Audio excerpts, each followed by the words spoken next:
Washington accentue sa pression sur Cuba et ses dirigeants. Les autorités américaines ont placé sous sanctions économiques l'actuel président Miguel Díaz-Canel, mais aussi des membres de la famille Castro. Les explications de Mévalo. Raúl Castro ovationné à son entrée au sein du théâtre Karl Marx.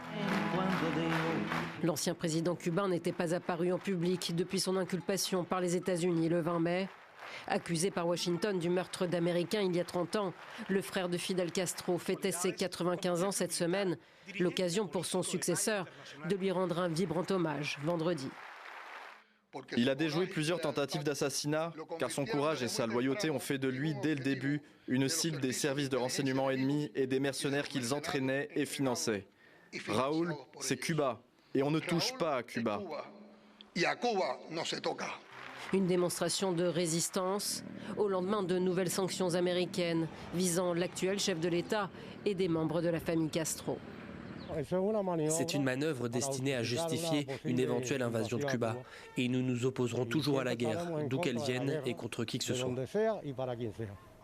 Interrogé jeudi sur ses intentions concernant l'île communiste, Donald Trump affirme vouloir la chute du régime.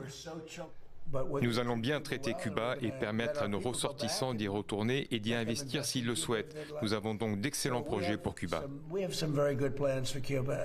Et pour parvenir à ses fins, Washington asphyxie économiquement Cuba, où les paiements par carte Visa et Mastercard sont suspendus depuis ce samedi. Une décision prise par la Banque centrale dans la foulée de l'ultimatum lancé par les États-Unis aux entreprises étrangères, lesquelles avaient jusqu'à ce vendredi pour rompre leurs liens avec un conglomérat militaire qui gère la plupart des secteurs stratégiques de l'économie cubaine, comme le tourisme. Les groupes hôteliers internationaux ferment les uns après les autres. Tous ceux qui travaillent dans le secteur du tourisme vont se retrouver sans ressources. On n'aura plus rien. Les transports étant pratiquement à l'arrêt en raison de l'embargo sur le carburant imposé par les États-Unis depuis janvier.